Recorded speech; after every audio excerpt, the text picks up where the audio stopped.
자, 우리 같이 한 목소리로 읽도록 하겠습니다. 자, 시작. 또 비유를 들어 이르시되 천국은 마치 자기 밭에 갖다 심은 겨자씨 하나 같으니 이는 모든 씨보다 작은 것이로되 자란 후에는 풀보다 커서 나무가 되매 공중의 새들이 와서 그 가지에 깃들이느니라. 또 비유로 말씀하시되 천국은 마치 여자가 가루 서말 속에 갖다 넣어 전부 부풀게 한 누룩과 같으니라. 아멘. 네. 지난주에 이어서 두 번째로 하나님 나라의 비유에 관하여 한 말씀을, 주님의 말씀을 함께 나누겠습니다. 오늘 특별히 제목에 나와 있는 것처럼 예수님께서 이 하나님의 나라가 무엇인지, 어떠한 원리로 이루어져 가는지 이 하나님 나라를 설명하시는데, 우리가 잘 알아들을 수 있는, 그 당시 1세기에 그 유대인들이 잘 알아들을 수 있는 그들의 언어와 그들의 문화의 옷을 입고 주님이 말씀하신 비유의 말씀입니다. 이것이 겨자씨 한 알과 누룩을 사용하셔서 하나님의 나라를 설명하셨죠. 어제 교회 영유아부 성경학교가 시작되었습니다. 제가 1층 로비에 이렇게 있는데 웬 청년 3명이 교회로 이렇게 들어왔어요. 제가 물었죠. 새로운 사람들이라 어떻게 오셨어요? 어디서 오셨습니까? 이렇게 물었더니 자신들의 소속을 이렇게 밝히더라고요. 저희는 종교 서포터즈입니다. 난 축구팀 서포터즈는 들어봤는데 종교 서포터즈는 처음 들어봤어요. 그래서 뭔가 좀 느낌이 이상해요. 그래서 어디시냐고요? 그랬더니 저희는 신천지에 소속한 청년들입니다. 그래서 그들이 그래요. 목사님 어디 계시냐고. 제가 목사처럼 안 보였던가 봐요. 계속 3번을 물었어요. 그래서 저는 왜 어떻게 오셨는지가 궁금한데 그들은 목사를 만나겠다고 온 겁니다. 그래서 문의할 게 있다고 그러더니 항의하러 왔다고. 뭘 항의하러 왔더니 뭐 한국교회 해체하라 이렇게 그 문서를 주면서, 그래서 그냥 내보냈는데 그들의 표정과 그들의 모습 속에서 참 안타까움을 느꼈어요. 뭔가 그 청년들은 자신들이 굉장한 어떤 진리를 깨닫고 있느냐, 그런 어떤 자신감으로 충만해 있었어요. 그리고 저와 우리 교회가 마치 아무것도 모르고 있느냐, 그래서 그것을 알려주러 왔다고 저와 토론을 하자고 이렇게 온 겁니다. 신천지가 쓰는 수법 중에 하나입니다. 참 그 귀한 청년들이 비진리에 사이비 교리에 미혹되어져서 그렇게 시간을 낭비하고 그렇게 다닌다는 그 뒷모습이 참 안타깝기도 하고 하루 종일 마음에 계속 그런 기도가 드려지기도 했었죠. 여러분, 기독교 2000년 역사 가운데 여러분 새로운 것은 없습니다. 주님께서 모든 것들을 다 오픈하시고 모든 사람이 그 진리를 알아들을 수 있도록, 예수 그리스도를 믿을 수 있도록 하게 해주셨습니다. 나만 안다, 다른 사람을 모른다. 아마 그렇게 말하는 사람이 있다면 그 사람은 정작 알아야 될 것을 모르고 있는 사람일지도 모르겠습니다. 예수님께서 이 땅에 하나님의 신데 인간의 몸을 입고 이 땅에 오셔서 우리 대신 우리를 위해서 죽어주신 그 이유는 우리가 더 열심히 해서 뭔가 더 높은 지식을 깨달아서 구원에 이룰 수 있도록 한 것이 아니라 우리 스스로는 구원에 이룰 수 없는, 우리 스스로는 하나님의 뜻을 알 수 없는 그 형편 가운데 있기 때문에 주님이 우리 가운데 찾아오신 겁니다. 그래서 누구든지 예수 그리스도를 보고 믿고 듣고 믿을 수 있도록 우리에게 그 은혜를 열어주신 거죠. 그런데 이 신천지와 같은 사이비 이단들은 마치 자기들만이 그 하늘의 비밀을 다 깨닫고 그것을 소유하고 있는 것처럼 그렇게 호도하고 있습니다. 예수님이 왜 비유로 말씀하셨을까? 그것을 신천지들은 이렇게 말합니다. 예수님이 모든 사람들이 다 알아듣지 못하고 소수의 사람들만 알아들을 수 있도록 비유로 그 하나님의 진리를 감추어 두셨다라고 말합니다. 그런데 우리 중고등부 아이들 그 언어 영역 보면 비유는 왜 하는 거죠? 잘 알아듣기 쉽게 이해할 수 있도록 예를 들어서 설명하는 것이 비유의 방법입니다. 특별히 예수님은 이 비유를 통해서 이야기를 하시는 거예요. 하나님의 나라를 이야기로 설명하시는, 오늘날로 말하면 스토리텔링의 화법을 통해서 하나님의 진리를 말씀하시는 겁니다. 천국의 비밀을 모든 사람들이 알게 하시고 모든 사람들이 이 하나님의 나라를 소유하는 구원에 이르도록 우리를 그렇게 인도하기를 원하셨어요. 그것이 주님의 마음입니다. 마태복음 13장 34절 우리 읽었던 본문 뒷부분에 보면 예수님께서 비유로 말씀하시는 그 근본 의도를 성경은 분명하게 이렇게 설명하고 있어요. 같이 한번 읽어보시겠습니까? 자, 읽어봅시다. 시작. 예수님께서 이 모든 것을 우리에게 비유로 말씀하시고 비유가 아니면 아무것도 말씀하지 아니하셨으니 35절 이는 선지자들을 통하여 말씀하신 바 내가 입을 열어 비유로 말하고 창세부터 감추인 것들을 드러내리라 함을 이루려 함이라. 여기 35절 거기 다시 한번 띄워주시겠습니까? 35절 보면 35절 전체요. 이는 선지자를 통하여 말씀하신 바 내가 입을 열어 비유로 말하고 창세로부터 감추인 것을 드러내리라 함을 이루려 함이라. 예. 자 보십시오. 비유를 하신 이유는 감추인 것들을 드러내기 위해서 이것을 다른 말로 계시라고 말합니다. 들춰내는 거죠. 영어로 레벌레이션 폭로하는 겁니다. 하나님께서 만세전부터 감추어 놓으신 이 세상을 구원하신 하나님의 계획을 예수 그리스도를 통해서 드러내시기 위해서 주님은 말씀하시고 그 말씀을 듣고 믿는 자들을 통해서 하나님의 나라를 펼쳐가신다라는 거죠. 여기서 이 하나님의 나라에 대한 분명한 어떤 정의가 필요합니다. 이 하나님의 나라는 예수님께서 복음서, 사복음서를 통해서 계속해서 하시는 핵심 메시지예요. 예수님은 하나님의 나라를 전파하기 위해 오셨습니다.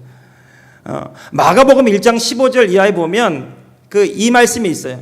하나님의 나라가 가까이 왔으니 회개하고 이 복음을 믿어라 이렇게 말씀하셨어요. 이 예수님의 이 첫 번째 이 메시지가 예수님의 그 사복음서의 전체 메시지를 포함하는 말씀이에요. 한번 따라해 보겠습니까? 하나님의 나라가 가까이 왔다. 회개하고 이 복음을 믿으라. 네.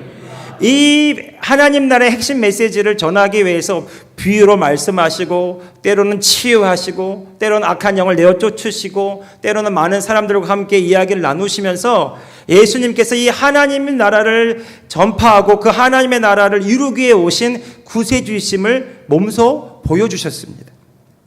우리가 하나님의 나라 오늘 말씀에 보면 천국이라고 나와 있는 이 하나님의 나라는 영어 성경에 보면 킹덤 오브 갓입니다. 하나님의 왕국이라는 말인데 이 말은 다른 말로 보면 우리가 죽어서 가는 저 천국을 의미하는 것이 아니라 예수님은 이 땅에 오셔서 내가 오므로 하나님의 나라가 가까이 왔다라고 말씀하시는 거예요. 다시 말해서 예수님이 전파하신 하나님의 나라는 우리가 죽어서 가는 천국이 아니라 이 땅에 임한 하나님의 나라라는 거죠.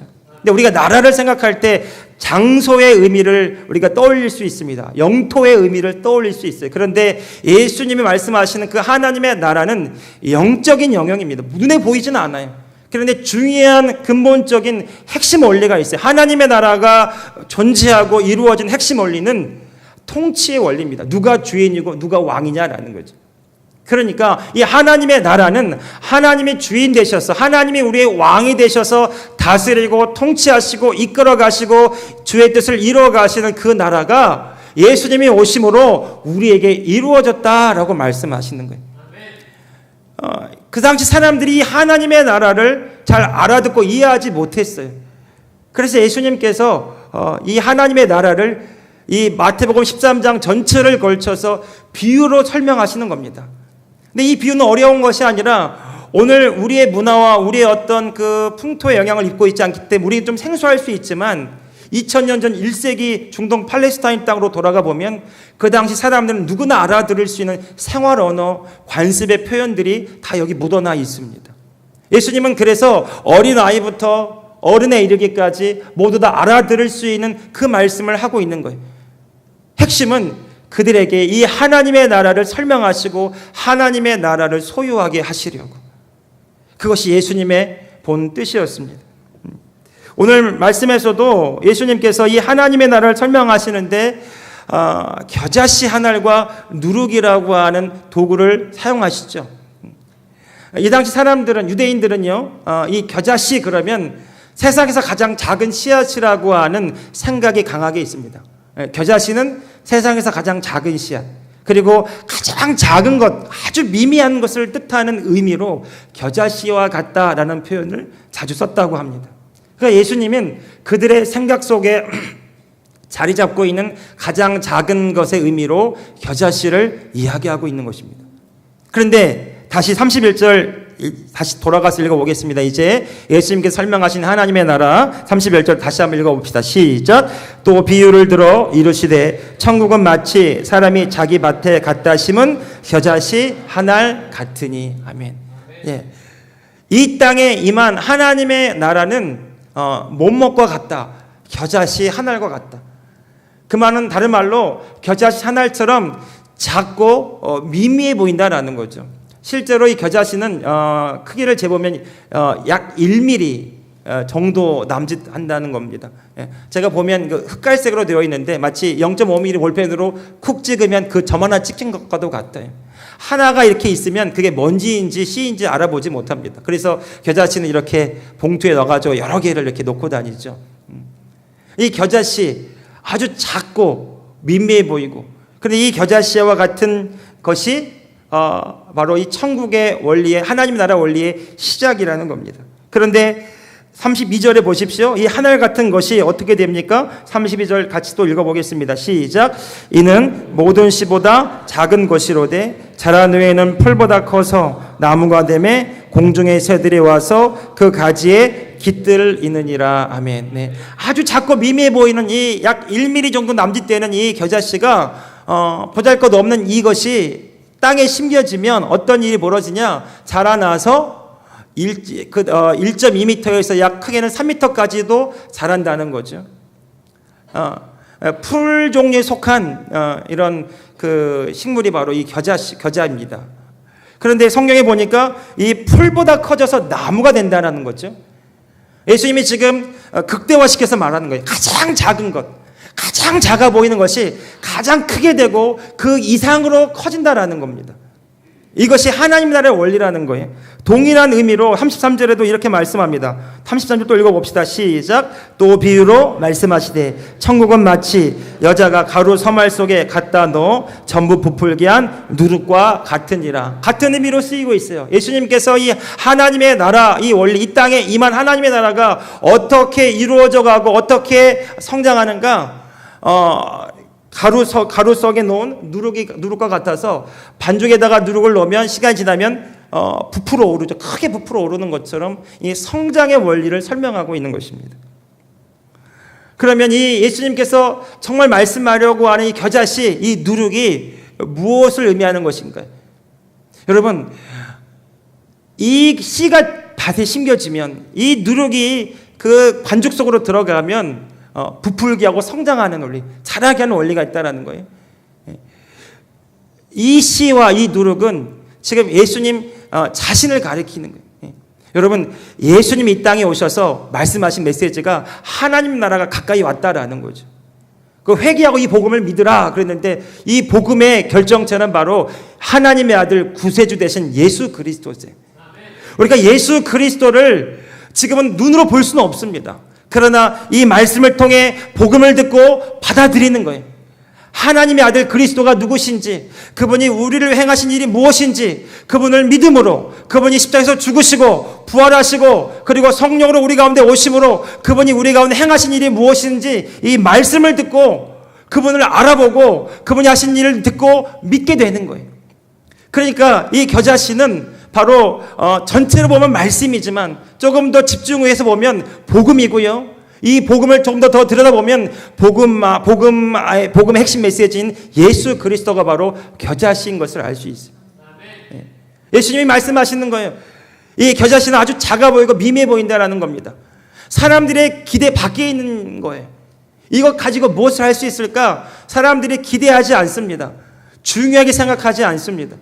그런데 그것이 놀라운 변화와 성장과 열매를 거둘 것이라고 말씀하셨어요. 여러분, 예수님이 그렇게 이 땅에 겨자씨처럼 오셨습니다.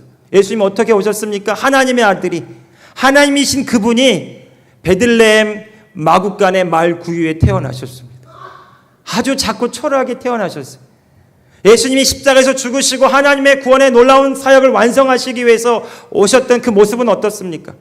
어린 나귀 새끼를 타고 초라하게 12명의 갈릴리 어부 출신 제자들을 데리고 예루살렘 성으로 들어오시지 않았습니까? 사람들이 그 예수님을 알아보지 못했어요. 왜요? 자신들의 기대와 자신들이 바라는 열망하는 그런 메시아가 아니었어요. 그래서 돌변해서 예수님을 십자가에 못 박아 죽인 것입니다. 그 당시 사람들이 생각하는 이 하나님의 나라는 이런 것이었어요. 그 당시에 가장 거대한 제국과 힘과 권력을 가지고 있었던 세상이 바로 로마 제국입니다. 그 당시 1세기 로마 제국의 압제 속에 그들이 있으면서 그들이 보았어요. 로마 군대의 강력한 힘을 보았어요. 로마 군대의 그 위험을 보았습니다. 하나님의 나라는 그렇게 강력한 군대와 강력한 권력을 가지고 이 땅에 군림하게 될 것이라고 그들이 생각하고 있었어요. 그래서 우리가 기다리는 그 구세주는 구원자는 이 로마 제국의 그 권력과 힘과 군대보다 더 크고 위대한 힘을 가지고 이 로마 제국을 무찌르고 우리를 구원해 줄 거라고 그렇게 생각하고 있었어요. 그것을 예수님께 기대하고 있었던 것입니다. 그래서 예수님께서 그 벳세다 광야 지역에서 보리떡 5개와 물고기 2마리 가지고 5,000명을 먹이시는 그런 기적을 베푸실 때 사람들의 눈이 뒤집히기 시작하는 거예요. 로마 제국도 해결해 주지 못했던 이 빵의 문제, 이 경제적인 문제, 배고픔의 문제를 예수님이 한 번에 해결해 주신 거죠. 성경에 보니까 그들이 예수님을 왕으로 세우자고 그곳에서 추대하기 시작하는 거예요. 환호하기 시작하는 거예요. 열광하기 시작합니다. 이제 드디어 우리가 기다리던 메시아가 나타났다는 겁니다. 우리의 배고픔을 해결해 주고 우리의 고난을 끝내줄 그런 강력한 힘을 가진, 권세 있는 힘을 가진 그런 메시아가 나타났다고 그렇게 사람들이 들뜨기 시작했어요. 그래서 예수님이 가시는 곳곳마다 사람들이 구름대처럼 몰려듭니다. 병자들이 치유되었습니다. 귀신이 떠나갔습니다. 죽은 자가 살아났습니다. 눈먼 자가 치유됐고요. 문둥병자가 치유되는 기적들을 그들이 보면서 점점 더 그들의 흥분과 기대는 최고조에 달하기 시작했어요. 그런데 예수님은 그들의 열망과 기대와 상관없이 천국은 그렇게 임하지 않는다고 말씀하세요. 천국은 작은 씨앗과도 같이 그렇게 시작된다고 말씀하셨어요. 이 작은 씨앗은 다름 아닌 예수 그리스도를 향한 믿음이었던 것입니다. 예수 그리스도가 전하는 그 복음을 듣고 예수 그리스도를 구주로 믿고 예수 그리스도를 영접한 하나님의 사람들을 통해서 하나님의 나라가 시작될 것을 말씀하셨어요. 여러분, 예수님이 계획하신 하나님의 나라는 12 제자를 통해서 일하시는 것이었습니다. 수많은 무리가 일순간에 돌변해서 다 떠나갑니다. 그때 예수님이 제자들에게 말씀하세요. 너희도 나를 떠나려고 하느냐? 너희도 나를 떠나려고 하느냐? 자꾸 예수님이 그들의 기대와 생각과 다르게 자꾸 다른 말씀을 하시는 거예요. 그 사람들이 흥미를 잃습니다. 사람들이 이제 실망하고 떠나가요. 자신들의 기대가 이루어지지 않기 때문에. 그래서 예수님이 안타까운 마음을 가지고 제자 베드로에게 물으셨어요. 너희도 나를 떠나려고 하느냐? 그때 베드로가 아주 위대한 고백을 합니다. 영생의 말씀이 여기 계시오니 우리가 어디로 갑니까? 하나님의 나라는 주님의 말씀을 듣고 믿음으로 반응하는 사람들을 통해서 이루어지는 것을 단적으로 보여주는 장면입니다. 아주 작아. 특별히 이 당시에 이 겨자씨는요, 2월쯤 되면 그 모든 그 중동의 팔레스타인 땅에 아주 이제 잡초처럼 무성하게 자라나는 것이랍니다. 그러니까 누구든지 쉽게 볼 수 있는 거예요. 그런데 오늘 31절 다시 보시면 이 천국은 마치 겨자씨와 같은데 이 겨자씨를 어디다 심냐면 자기 밭에 갖다 심는다는 거예요. 자기 밭에 길거리 어디나 볼 수 있고 쉽게 볼 수 있는 그런 잡초처럼 무성하게 자란 겨자씨를 자기 밭에다 심을 사람은 없습니다. 자기 밭에는 조금 돈이 되고 소득이 될 만한 것들을 심겠죠.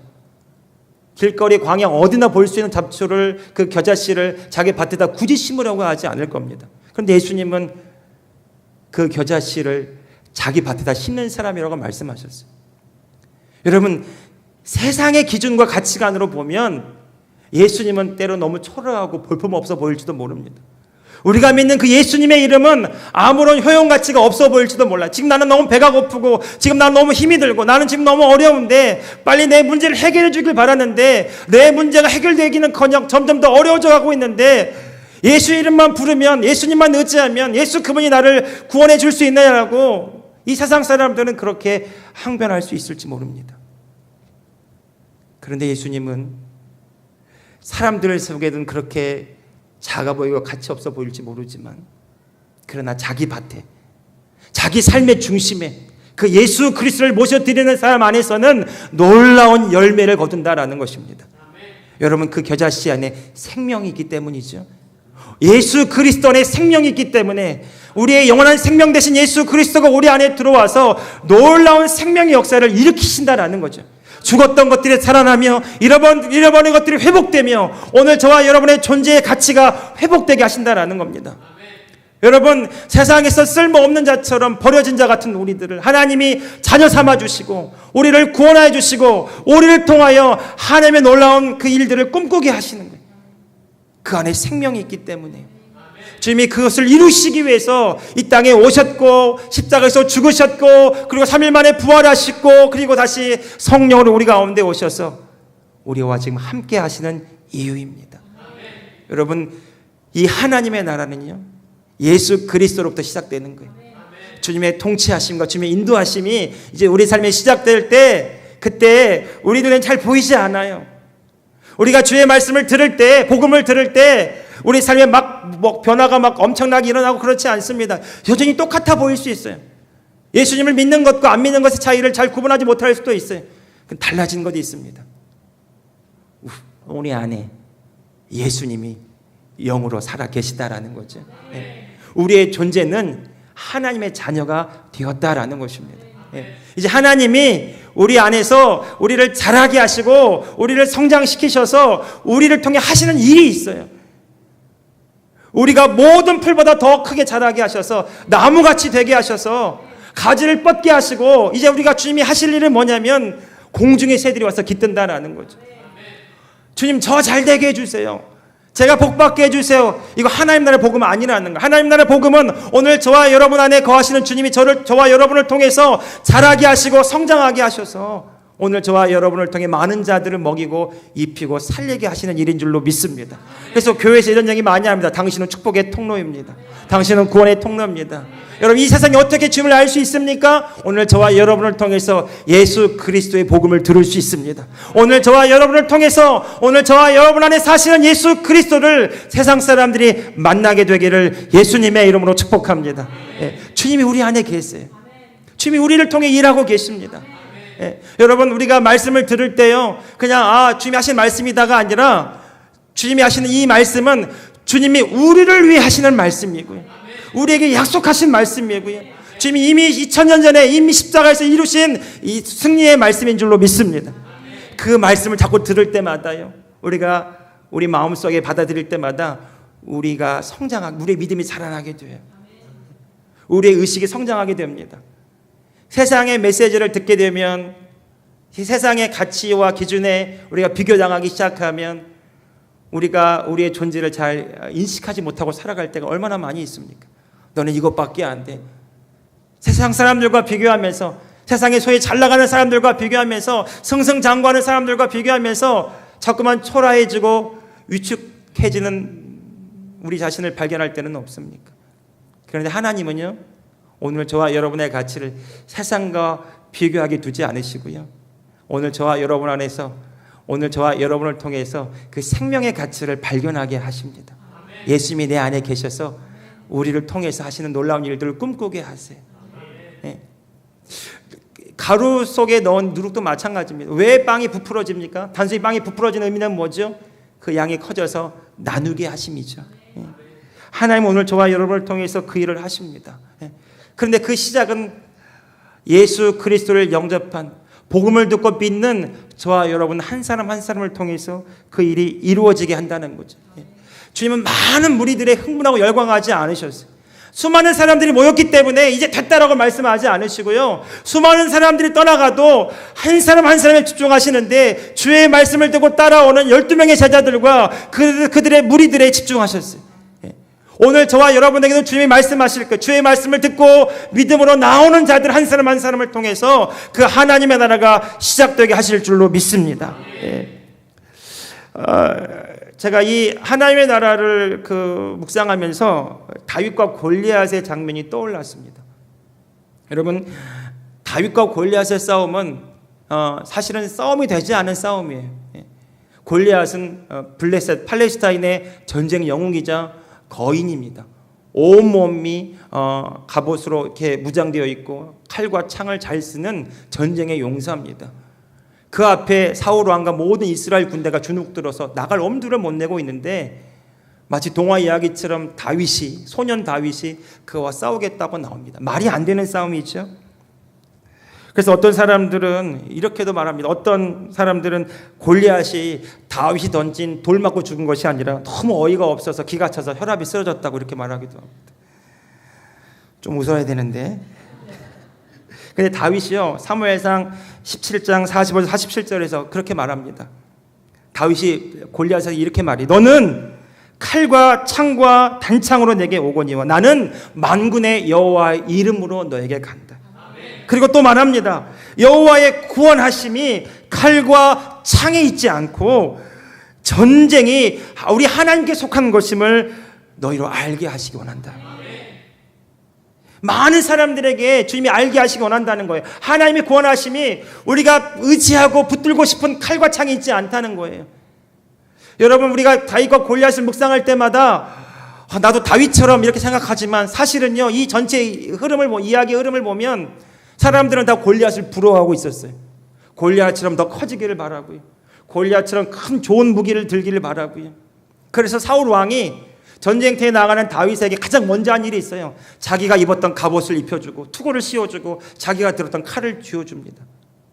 그런데 다윗의 몸에 맞지 않기 때문에 쓸모가 없었어요. 그래서 고작 들고 간 게 물맷돌, 조약돌 5개밖에 없었어요. 이거 가지고 뭐 할 수 있을까요? 사람들이 비웃습니다. 골리앗이 조롱했어요. 그런데 다윗이 말합니다. 여호와의 구원하심이 칼과 창에 있지 아니함을 이 많은 사람들을 알게 하시려고 하나님이 오늘 나를 세우셨다라고 말하는 거죠. 여러분, 오늘 저와 여러분이 의지하고 싶은 그 칼과 창, 여러분 그거 내려놓고 주의 말씀에 의지하여 내가 믿음으로 나아갈 때 하나님의 나라가 시작되는 것을 주님이 말씀하고 계시는 줄로 믿습니다. 이건 이 세상의 가치가 아니에요. 하나님 나라의 가치입니다. 하나님 나라에서 가장 소중한 것이 무엇이냐? 하나님의 말씀이라는 거예요. 복음이라는 거예요. 예수 그리스도라는 것입니다. 이 예수 그리스도는 세상에서 아무짝에 쓸모도 없는 것 같아요. 하나님의 말씀이 이 세상에서 아무짝에 쓸모도 없는 것 같아요. 단순히 교양과 교훈 정도에 지나지 않을지 모릅니다. 그러나 오늘 예수 그리스도를 믿고 주의 이름 앞에 나오는 자들에게 하나님의 말씀은 생명이요 능력이요 구원이 될 줄로 믿습니다. 사랑하는 성도 여러분, 믿는 자들을 통해서 그 하나님의 나라가 자라나게 될 것이고 열매 맺게 될 것이고 공중의 새들이 깃들어서 너희가 너희 하나님의 영광을 나타내게 될 것이라고 말씀하고 있습니다. 사랑하는 성도 여러분, 하나님 나라의 백성으로 살아가십니까? 작은 시작, 복음을 듣고 예수 그리스도를 영접한 오늘 저와 여러분 안에 이미 하나님의 나라가 시작되었습니다. 내 안에 계신 예수 그리스도를 바라보고 믿음으로 의지하는 그 한 사람 한 사람을 통해서 하나님은 오늘 또 놀라운 일을 이루어가기를 원하세요. 여러분, 하나님의 열심이 느껴지지 않습니까? 겨자씨처럼 작은데 이 작은 씨앗이 심겨지기만 하면 내가 일할 것이라고 말씀하는 거예요. 잘하게 될 것이라고 말씀하는 겁니다. 하나님은 포기하지 않으십니다. 오늘 저와 여러분이 잃어버렸던 주의 말씀을 다시 붙드는 결단이 있기를 원합니다. 놓쳤던 예수 그리스도를 다시 붙잡는 결단이 있기를 예수님의 이름으로 축복합니다. 오직 예수 그리스도만이 나의 구원이요 나의 생명이요 나의 모든 것이라고 고백하는 그 한 사람 한 사람을 통해서 하나님은 오늘 또 이 골리앗의 세상 가운데 다윗처럼 우리를 사용하여 주실 줄로 믿습니다. 세상에는 너무 무모해 보일지 몰라요. 그러나 하나님 나라에서는 이 말씀이 실제이고 예수 그리스도가 영원한 생명이라고 우리에게 가르쳐 주는 거예요. 눈에 보이지 않습니다. 그러나 믿는 자들을 통해서 실제하는 그 나라, 주의 말씀에 의지하여 믿음으로 나아가는 자들을 통해서 역사하는 그 나라가 오늘 저와 여러분에게 이미 시작됐다라고 말하고 있는 거예요. 사랑하는 성도 여러분, 여러분에게 도전하고 싶습니다. 이 세상 가운데, 이 골리앗이 난무한 이 세상 가운데 우리는 무엇으로 싸우고 있습니까? 무슨 가치를 붙들고 있습니까? 무엇을 바라보고 있습니까? 오늘 이미 우리 안에 오셔서 오늘 우리를 통해 역사하시는 그 하나님 나라의 백성으로, 하나님의 자녀로 이 땅에 주님과 함께 주의 말씀에 검을 붙들고 달려가시지 않겠습니까? 사랑하는 성도 여러분, 주 예수 그리스도를 구주로 영접하십시오. 그분이 여러분의 주인 되게 하십시오. 그분의 뜻이 여러분을 통해 나타나도록 날마다 믿음으로 살기를 훈련하시기 바랍니다. 주의 말씀대로, 주의 뜻대로 주님이 하늘에서 이미 이루신 것 같이 오늘 저와 여러분을 통해서 주의 아름답고 놀라운 뜻이 이루어지게 될 줄로 믿습니다. 이 땅의 동과 서남과 북, 이 땅의 동과 서남과 북, 가득한 죄야 용서하소서. 모든 우상들은 무너지고 주님만 높이는 나라 되게 하소서. 이 땅에 지친 모든 영혼 주 예수 사랑하게 하소서. 저들의 아픔과 눈물 씻는 주님의 보혈 이 땅 치유 우리를 통해서 주님 그 일을 행하시옵소서. 성령의 새바람 이 땅에 불어오소서. 주의 연기 생기로 우리를 다시 살리사. 이 땅에 하나님 영광 거하는 그런 나라가 되게 하소서. 열방에 하나님 영광 비추는 그런 나라가 되게 하소서. 한라에서 백두까지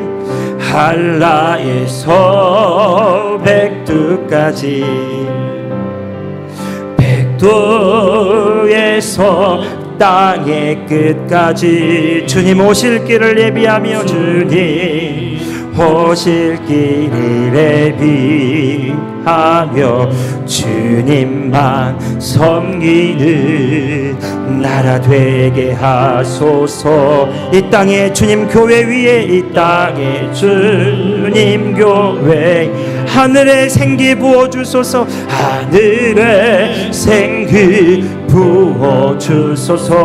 열방을 치유하며 열방을 치유하는 주 백성 주님의 군대를 일으켜 주소서. 우리 다 함께 자리에서 일어납시다. 성령의 새바람 이 땅에 불어오소서. 이 땅에 불어오소서. 주의 영 생기로 주여 우리를 다시 살리사 우리의 믿음을 회복시키시고 우리를 향한 소망을 다시 부풀게 하여 주옵소서. 이 땅에 하나님 영광 거하는 그런 나라가 되게 하소서. 이 열방에 하나님 영광 비추는 그런 나라가 되게 하소서. 한국교회 많이 위축되어 있습니다. 성도들이 교회를 떠나가고 있습니다. 무엇이 문제일까요? 복음의 문제일까요? 아니요. 주님의 문제일까요? 아닙니다. 더 이상 교회가 주님을 의지하지 않고 복음을 붙들지 않고 가진 것을 의지하고 건물을 의지하고 있는 것을 바라보기 시작할 때 교회는 힘을 잃어갈 수밖에 없습니다. 부흥은 많은 사람들이 모이는 것이 부흥이 아니라 주의 말씀을 듣고 깨어나서 믿음으로 나아가는 그 한 사람 한 사람, 그들이 부흥의 시작인 줄로 믿습니다. 오늘 저와 여러분이 부흥의 씨앗들로 자라나기를 예수님의 이름으로 축복합니다. 부흥이 일어나기를 예수님의 이름으로 축복합니다. 그래서 저희들이 오늘 저와 여러분이 이 청주 땅에 부흥의 열매들이 되기를 원해요. 그것이 주님의 열심이고 그것이 하나님의 나라입니다. 그것이 하나님의 나라입니다. 이 하나님의 나라가 저와 여러분의 가정 가운데, 우리 교회 위에 저와 여러분의 삶에 일어나기를 예수님의 이름으로 축복합니다. 기도하겠습니다. 주님, 주 앞에 귀한 예물 올려드립니다. 이 귀한 예물 주님 받아주시고 하나님의 나라의 영광 위에 사용하여 주시옵소서. 이 귀한 것들이 심겨졌을 때 주님 소멸되지 않고 주의 나라를 위해 쓰여지게 하시고 귀한 성도들의 삶과 가정 가운데, 저들의 인생 가운데 하나님의 풍성케 하시는 은혜가 더해지게 하여 주옵소서. 주님, 귀한 성도들 한 사람 한 사람 이 교회로 부르셨사오니 이들이 부흥의 씨앗이 되게 하소서. 복음의 열매가 되게 하시고 많은 사람들을